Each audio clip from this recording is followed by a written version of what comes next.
ദേഹം കുർബാനയാകാൻ, എന്നിലലിയാൻ ജീവനാകാൻ എൻ ഹൃദയം നൽകുന്നു ഞാൻ. ദേഹം പകുത്തു നൽകി വാസമാകാൻ വചനമേ. പരിശുദ്ധ പരമ ദിവ്യകാരുണ്യത്തിന് എന്നേരവും ആരാധനയും സ്തുതിയും പുകഴ്ചയും ഉണ്ടായിരിക്കട്ടെ. പരിശുദ്ധ പരമ ദിവ്യകാരുണ്യത്തിന് എന്നേരവും ആരാധനയും സ്തുതിയും പുകഴ്ചയും ഉണ്ടായിരിക്കട്ടെ. പരിശുദ്ധ പരമ ദിവ്യകാരുണ്യത്തിന് എന്നേരവും ആരാധനയും സ്തുതിയും പുകഴ്ചയും ഉണ്ടായിരിക്കട്ടെ. മിശിഹായിൽ സ്നേഹം നിറഞ്ഞവരെ, അഖണ്ഡ ആരാധനയുടെ മറ്റൊരു ദിവസത്തിലേക്ക് നമ്മൾ പ്രവേശിച്ചിരിക്കുകയാണ്. അപ്പൊ ഈ ദിവസത്തിൽ ഇവിടെ പ്രാർത്ഥിക്കാനായിട്ട് എത്തിയിരിക്കുന്ന ഈ കുടുംബാംഗങ്ങളെല്ലാവരോടും ചേർന്ന് ഞങ്ങൾക്ക് എല്ലാവർക്കും ഈ ദിവസത്തിന്റെ പ്രാർത്ഥന ആശംസകൾ പരിശുദ്ധ കുർബാനയിൽ നിത്യവും വസിക്കുന്ന ഈശോയുടെ നാമത്തിൽ നേരുന്നു. ദിവ്യകാരുണ്യത്തിൽ ഈശോ നിങ്ങളെല്ലാവരെയും സമൃദ്ധമായിട്ട് അനുഗ്രഹിക്കട്ടെ. ആമേൻ. മിശിഹായിൽ സ്നേഹം നിറഞ്ഞവരെ, ഇന്ന് നമ്മൾ ധ്യാനിക്കുന്ന വിഷയം ജപമാലയും വിശുദ്ധ കുർബാനയും തമ്മിൽ എന്തെങ്കിലും ബന്ധമുണ്ടോ എന്നതാണ്. ജപമാലയും വിശുദ്ധ കുർബാനയും തമ്മിൽ എന്തെങ്കിലും ബന്ധമുണ്ടോ? നമ്മൾ ജപമാല ചൊല്ലുന്നവരാണ്, കുർബാന അർപ്പണം നടത്തുന്നവരുമാണ്. അപ്പോൾ ഇതിനെക്കുറിച്ച് അറിയുക തികച്ചും ഉചിതമാണ്. കുർബാന അർപ്പണം എന്താണ്? അതിന് പല ഡയമെൻഷൻസ് ഉണ്ട്, പല തലങ്ങളുണ്ട്, പല രീതിയിൽ നമുക്ക് ആ ചോദ്യത്തിന് ഉത്തരം നൽകാനായിട്ടും പറ്റും. എന്നാലും കുർബാന അർപ്പണം അത് മിശിഹാ രഹസ്യത്തെ കുറിച്ചുള്ള ഒരു ധ്യാനമാണ്. മിശിഹാ രഹസ്യത്തെ കുറിച്ച്, രക്ഷാകര രഹസ്യങ്ങളെ കുറിച്ചുള്ള ഒരു ധ്യാനവും ആഘോഷവുമാണ്. ഇനി എന്താണ് രക്ഷാകര രഹസ്യങ്ങൾ? രക്ഷാകര രഹസ്യങ്ങൾ ഈശോയുടെ മനുഷ്യാവതാരം, ഈശോയുടെ പരസ്യ ജീവിതം, ഈശോയുടെ പീഡാസഹനം, ഈശോയുടെ കുരിശുമരണം, ഈശോയുടെ ഉത്ഥാനം, ഇവയെല്ലാമാണ് രക്ഷാകര രഹസ്യങ്ങളായി നമ്മൾ മനസ്സിലാക്കുന്നത്. ഇനി ജപമാല പ്രാർത്ഥന എന്താണ്? ജപമാല പ്രാർത്ഥനയും രക്ഷാകര രഹസ്യങ്ങളെ കുറിച്ചുള്ള ധ്യാനമാണ്.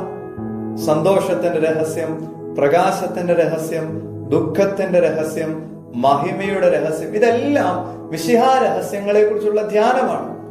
അതുകൊണ്ട് തന്നെ ജപമാലയും കുർബാന അർപ്പണവും തമ്മിൽ ഒരു കണക്ഷൻ, ഒരു ബന്ധമുണ്ട്. അപ്പസ്തോലിക കത്ത്, അതായത് ജോൺ പോൾ രണ്ടാമൻ മാർപ്പാപ്പ എഴുതിയ ഒരു അപ്പസ്തോലിക കത്തിന്റെ പേരാണ് the rosary of the virgin Mary, പരിശുദ്ധ കന്യകാ മറിയത്തിന്റെ ജപമാല. അതിസുന്ദരമായ ഒരു കത്താണ്. ആ കത്തിൽ ജോൺ പോൾ രണ്ടാമൻ മാർപ്പാപ്പ പറയുകയാണ്, കുർബാന അർപ്പണത്തിന് നല്ല ഒരു ആമുഖമാണ് ജപമാല പ്രാർത്ഥന. കുർബാന അർപ്പണത്തിന് നല്ല ഒരു ആമുഖമാണ് ജപമാല പ്രാർത്ഥന. ഒരുപക്ഷെ നമ്മളൊന്ന് തിരിഞ്ഞു നോക്കുവാണെങ്കിൽ പഴയകാലത്തെ അമ്മച്ചിമാരൊക്കെ കുർബാന അർപ്പണത്തിന് വരുമ്പോൾ കയ്യിലൊരു ജപമാല സൂക്ഷിച്ചിരുന്നു. ജപമാല കയ്യിൽ പിടിച്ച് വീട്ടിൽ നിന്ന് ഇറങ്ങുമ്പോൾ ജപമാല അവരുടെ കരങ്ങളിൽ കാണും. വഴിയിലൂടെ ദേവാലയത്തിലേക്ക് നടക്കുന്ന ആ യാത്രയിൽ അവർ ജപമാല കയ്യിൽ പിടിച്ച് ജപമാല ചൊല്ലിക്കൊണ്ടാണ് കുർബാന അർപ്പണത്തിന് എത്തിയത്. അത് തന്നെയാണ് ജോൺ പോൾ രണ്ടാമൻ മാർപ്പാപ്പ അതിസുന്ദരമായിട്ട് അവതരിപ്പിച്ചത്. കുർബാന അർപ്പണത്തിന് നല്ലൊരു ആമുഖമാണ് ജപമാല പ്രാർത്ഥന. അങ്ങനെ മിശിഹാ രഹസ്യങ്ങളെ കുറിച്ച് ജപമാല പ്രാർത്ഥനയിലൂടെ ധ്യാനിച്ച് ദേവാലയത്തിലേക്ക് എത്തുമ്പോൾ നമുക്ക് കുർബാന അർപ്പണത്തിന് നിൽക്കുമ്പോൾ മിശിഹാ രഹസ്യങ്ങളിൽ തന്നെ ശ്രദ്ധ കേന്ദ്രീകരിക്കാനായിട്ട് എളുപ്പമാണ്. അതുകൊണ്ട് നമ്മുടെ ജപമാല പ്രാർത്ഥന എപ്പോഴും തന്നെ എങ്ങോട്ടേക്ക് ഓറിയന്റഡ് ആകണം? കുർബാന അർപ്പണത്തിലേക്ക് ഓറിയന്റഡ് ആകണം, ലക്ഷ്യം വെച്ചായിരിക്കണം. ഇപ്പം തലേന്ന് രാത്രി കുടുംബ പ്രാർത്ഥന നടത്തുമ്പോൾ ജപമാല പ്രാർത്ഥന ചൊല്ലുന്നവരാണോ നിങ്ങൾ? അപ്പോൾ ജപമാല പ്രാർത്ഥന നാളെ ഞാൻ അർപ്പിക്കാൻ പോകുന്ന കുർബാന അർപ്പണത്തിന് ഒരു ആമുഖമാണെന്നുള്ള ഒരു ചിന്ത സൂക്ഷിക്കണം. പ്രിയപ്പെട്ടവരെ, കുർബാനയിലെ ഈശോ നിങ്ങളെല്ലാവരെയും സമൃദ്ധമായി അനുഗ്രഹിക്കട്ടെ. നമ്മുടെ കർത്താവ് ഈശോ മിശിഹായുടെ കൃപയും പിതാവായ ദൈവത്തിന്റെ സ്നേഹവും പരിശുദ്ധാത്മാവിന്റെ സഹവാസവും നാം എല്ലാവരോടും കൂടി ഉണ്ടായിരിക്കട്ടെ, ഇപ്പോഴും എപ്പോഴും എന്നേക്കും. ദിവ്യകാരുണ്യത്തിൻ മുൻപിൽ അകലാത്ത രോഗങ്ങളില്ല.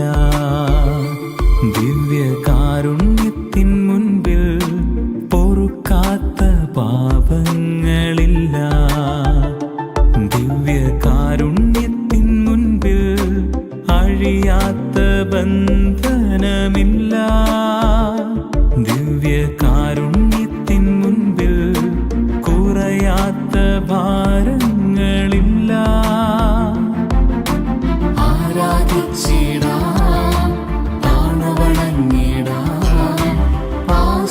നമിച്ചിടാം.